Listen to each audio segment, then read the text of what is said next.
देखो काफी बेहतरीन क्वेश्चन है कि the sum of maximum value of -3x² plus 3x plus k and the minimum value of 2x² plus 2x plus k is equal to 9/4।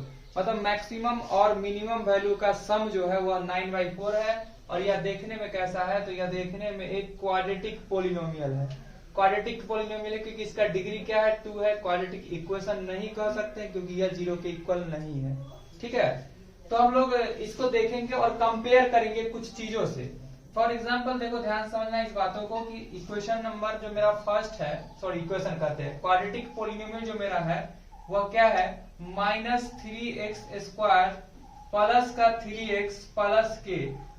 इसका अगर हम लोग कंपेयर करने चले किससे, लिख देना तुम by comparing ax² plus bx plus c से करें कंपेयर, तो तुम यहाँ पर क्या पाओगे कि यहाँ पर तुम पाओगे कि a इज इक्वल टू जो है वो -3 है, जबकि b इज इक्वल टू क्या पाओगे, तो b इज इक्वल टू तुम लोग पाओगे यहाँ से 3 है और c इज इक्वल टू पाओगे k है। समझ में आ गया यहाँ तक। दूसरा इक्वेशन हम लोगों के पास है, दूसरा इक्वेशन चलो हम ऐसे भी कर सकते। दूसरा इक्वेशन हम लोग के पास जो है, एंड सेकेंड इक्वेशन हम लोग के पास है 2x² प्लस 2x प्लस के। अगर इसका कंपेयर हम लोग करते हैं ax² plus bx plus c से, तो थोड़ा फटा उठा जाएगा। दोनों a मानना, दोनों b मानना, दोनों c मानना, इसको हम लोग कुछ अलग मान लेते। चलो इस टर्म को 1 1 1 यानी a1x² plus b1x plus c1 मान लेते, जबकि इसको मान लेते a2 b2 और c2, तब आसान होगा चुनने में। तो यहाँ पर हम लोग देख पाएंगे क्या चीज, a2 इज इक्वल टू क्या 2, जबकि b2 इज इक्वल टू क्या 2 और c2 इज इक्वल टू क्या, तो k। क्या देख पा रहे हैं, k। अब देखो यहाँ पर बोला है क्या, the sum of maximum value of इतना एंड मिनिमम वैल्यू ऑफ इतना, मतलब दोनों के मैक्सिमम और मिनिमम वैल्यू का सम अकॉर्डिंग टू क्वेश्चन। हम बोलेंगे maximum value of -3x² plus 3x plus k plus, मतलब ये मैक्सिमम वैल्यू का सम प्लस मिनिमम वैल्यू का सम।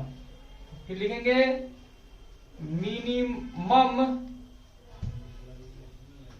वैल्यू ऑफ किसका, तो मिनिमम वैल्यू किसका, तो 2x² प्लस 2x प्लस के का प्लस 2x प्लस के का, ये दोनों का जो सम है ना कवरेज एरिया में, इज इक्वल टू क्या आ रहा है, इज इक्वल टू आ रहा है 9/4। क्या आ रहा है, 9/4।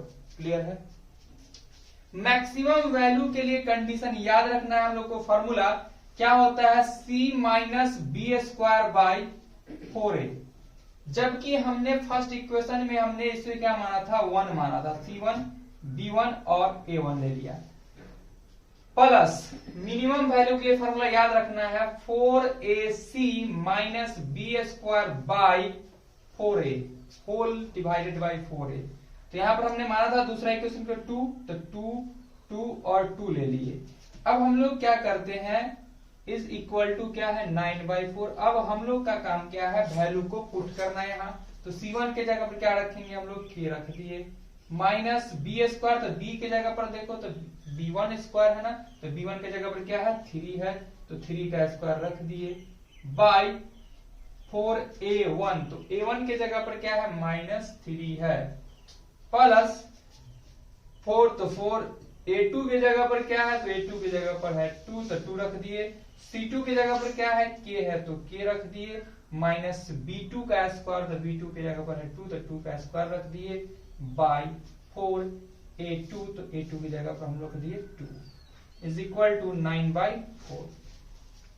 अब इसको हम लोग सिंप्लीफाई करते हैं, तो आ जाता है k माइनस 3 का स्क्वायर 9 बाई 4 को 3 से मल्टीप्लाई करते हैं 12 -12, तो माइनस माइनस बन गया प्लस। क्लियर है, प्लस 4 दूनी 8 के माइनस 2 का स्क्वायर 2 दूनी 4 बाई 4 दूनी 8 इज इक्वल टू 9/4। समझ में आ रहा होगा यहाँ तक?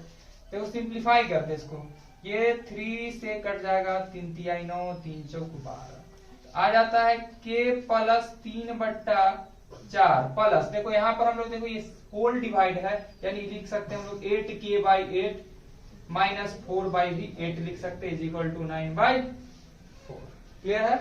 8 से 8 हो जाता है कैंसिल, 1 टाइम्स, ये 2 टाइम्स कैंसिल। अब यहाँ से तुम देख सकते हैं आगे, तो देखो यहाँ पर से आ जाता है k और k, ध्यान समझना, k और k बच गया, तो k और k मिलकर के बन गया है 2k, बन गया है 2k, k और k मिलकर के बन गया है 2k।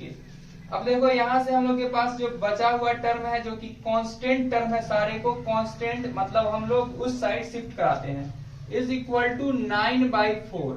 यहाँ ध्यान देखना, प्लस का 3/4 है, इधर आया तो माइनस का 3/4 हो गया, यहाँ से माइनस का 1/2 बचा था, इधर आके बन जाता है प्लस का 1/2, और यहाँ से आता है 2k is equal to LCM आता है 4। क्या आता है एलसीएम?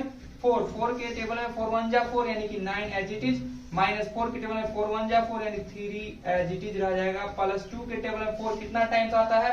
2 टाइम्स आता है, तो 2 1 जा बन जाता है यहाँ से 2। तो देखो ध्यान से समझना कि 2k इज इक्वल टू क्या हो गया, 9 और 2 मिलकर बन गया 11 माइनस 3/4, यानी कि 2k इज इक्वल टू 8/4, और 4 के टेबल में 2 टाइम्स आता है, this implies k is equal to 2/2, cancel होके बचता है 1। सो हम लोग यहाँ पर देख पा रहे हैं कि k इज इक्वल टू क्या आया है 1, यानी 1 एक ऐसा वैल्यू है जो इस इक्वेशन को मैक्सिमम और मिनिमम बना